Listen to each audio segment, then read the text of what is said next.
Você já deve estar fazendo a discussão em casa sobre pagamento do IPTU. Os municípios em todo o Brasil estão nessa discussão, não é? Uns darão um pouco mais de desconto, pagando aí numa parcela única até uma data X, depois tem desconto progressivo, enfim.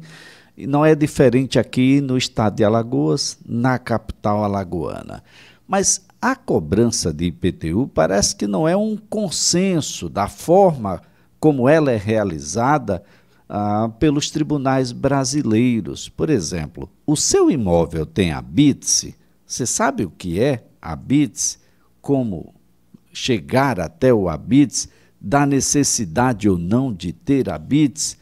Cobrar IPTU, Imposto Predial e Territorial Urbano, antes da expedição do habite-se, pode ser considerado indevido, ilegal? É legal, não é? É o que a gente passa a conversar a partir de agora com a advogada tributarista, a doutora Andressa Targino, que a gente agradece, viu, doutora? Deve ter muita gente ouvindo nesse momento e pensando, é legal ou não é? Bom dia, doutora. Bom dia, Elias. Um prazer mais uma vez estar aqui com vocês. E é isso mesmo, muita gente com essa dúvida. Agora, doutora, o que é que vem a ser o habite-se? Ele é necessário? Todo imóvel, seja ele residencial ou mesmo comercial, ele está obrigado a ter um habite-se? Sim, Elias. Todos os imóveis, eles precisam passar por uma análise e uma fiscalização para constatação de que ele está em condições de habitabilidade, ou seja, de que ele está atendendo ali todas as regras arquitetônicas, urbanísticas e etc. Então, o habite nada mais é do que uma declaração do poder público do município, né, de que aquele imóvel que foi construído, ele está em condições de ser habitado e que ele atende a todas essas regras arquitetônicas, urbanísticas e etc. Agora, quem é que está obrigado a expedir o habite-se? O habite-se é uma declaração, né, expedida pela prefeitura, tá? Então, como é que funciona na prática? Você comprou um terreno para construir uma casa para você. E aí, quando você compra esse terreno, é importante frisar que já existe o IPTU do terreno, ok? E aí você vai passar aí um ano, mais ou menos, construindo essa casa. Depois que você termina de construir a casa, você precisa informar a prefeitura que você concluiu a sua obra e você precisa pedir que ela declare que a sua casa está própria para moradia, que ela atende a todas as regras que a própria prefeitura estipula com relação àquela construção. Recuos de muro, tantas lajes são possíveis ou são proibidas a partir de tantas lajes. Então, assim, aí você pede à prefeitura que ela declare que a sua obra está ok. A partir daí, a prefeitura vai fazer uma fiscalização para constatar, né, que a sua obra está de acordo com aquele projeto que foi previamente aprovado para que o alvará de construção fosse expedido, e então ela vai fazer um cálculo de qual o novo valor venal aí do seu imóvel. Porque quando era um terreno, era um valor. Então, o IPTU, ele incidia sobre esse valor. Agora, com a construção de uma casa, é um outro valor. E a discussão que está aí nos tribunais é justamente sobre essa diferença, sobre esse IPTU complementar, vamos dizer assim. Qual seria o momento de cobrança ideal para esse IPTU? Pode ser depois da construção, mas antes do habite-se? Então, esse é o questionamento. E temos entendimentos das duas formas. Essa é uma situação, doutora, que poderia, em determinados casos, impedir a cobrança de fato, que parece que de direito a gente tem uma controvérsia aí. Mas como que tem alguém morando se não tem habites? Habites não é, de uma certa forma, uma autorização para que possa existir moradia ou que possa existir a utilização comercial daquele prédio, daquela construção? É exatamente aí onde reside a problemática, porque sim, o habite, ele tem esse poder. Antes do habite, por exemplo, você não consegue registrar o seu imóvel em cartório, tem uma série de coisas que você não consegue fazer antes da expedição do habite. Em tese, você não pode nem morar no imóvel antes da expedição do habite, porque até então a prefeitura ainda não declarou que ele atende às condições de habitabilidade.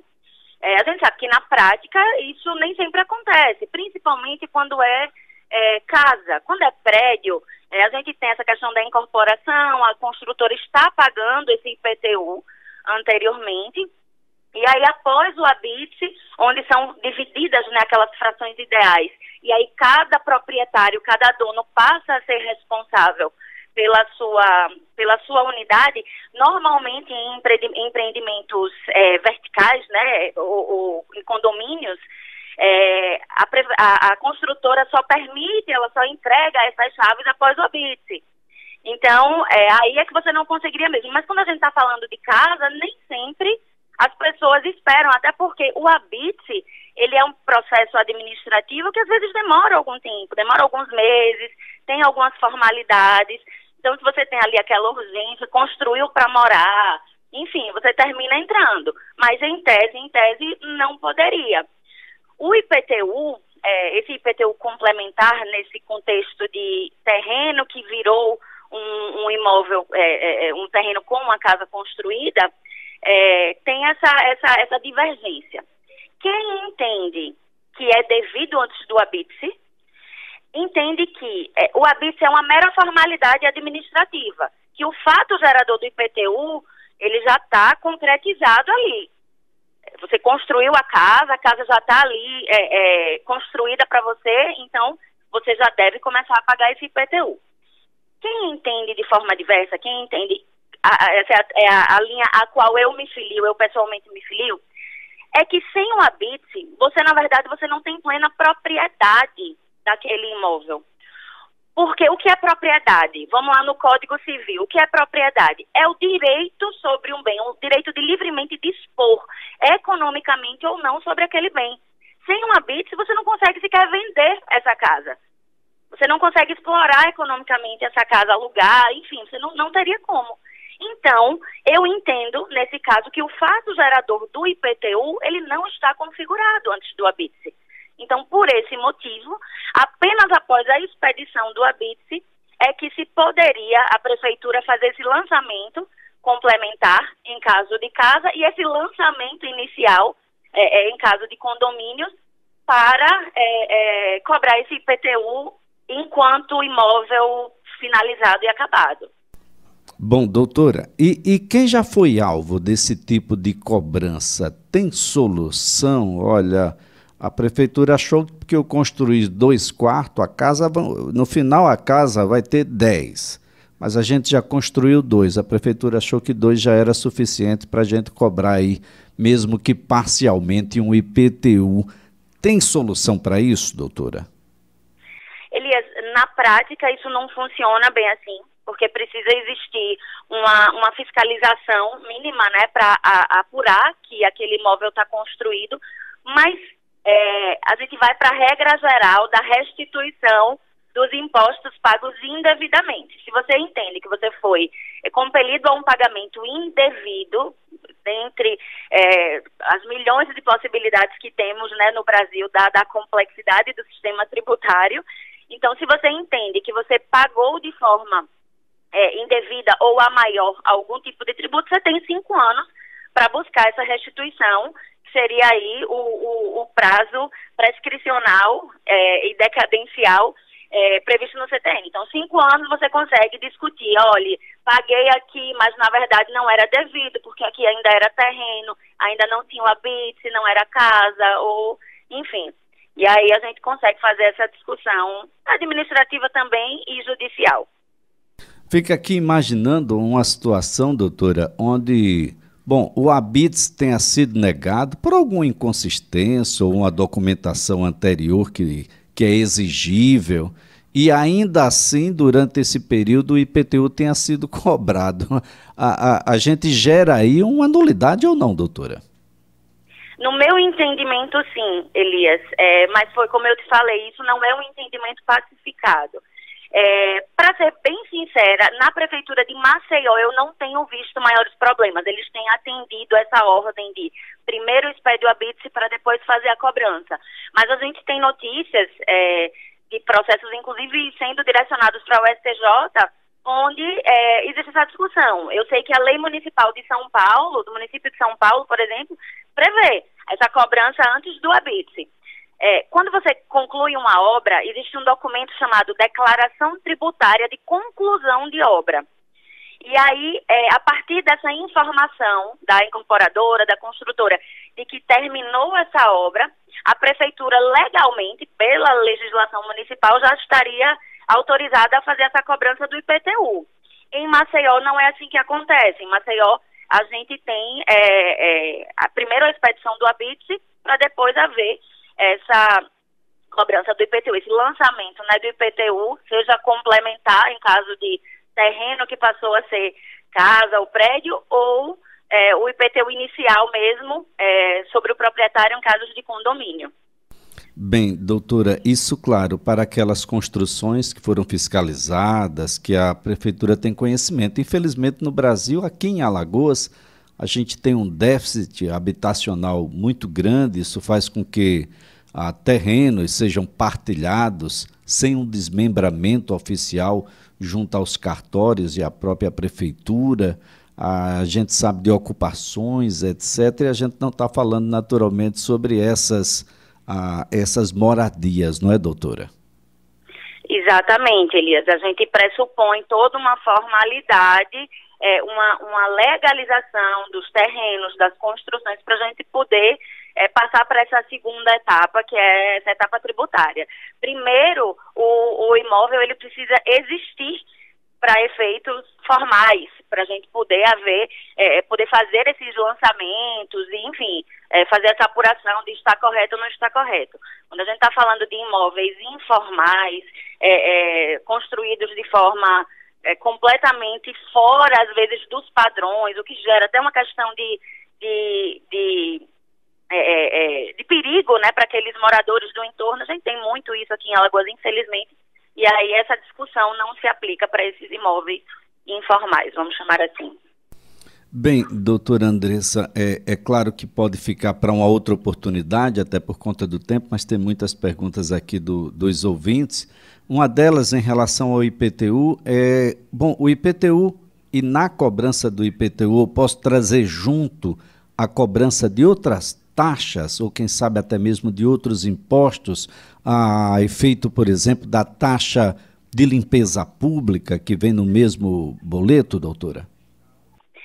Elias, essa é uma discussão, como você bem pontuou aí, é uma discussão à parte. Na prática, a gente sabe que isso acontece, mas isso é uma discussão boa. Por quê? Porque a gente, às vezes, não está falando do mesmo fato gerador. Tributo e taxa já tem fatos geradores distintos, tá? Imposto e taxa. O IPTU é um imposto. A taxa de limpeza aí é uma taxa. Então, a gente já está falando de fatos geradores diferentes. Em tese, isso deveria ser separado, mas a gente sabe que, na prática, os municípios cobram junto. E, às vezes, o valor é tão irrisório que as pessoas desanimam de fazer essa discussão, levar essa discussão para frente.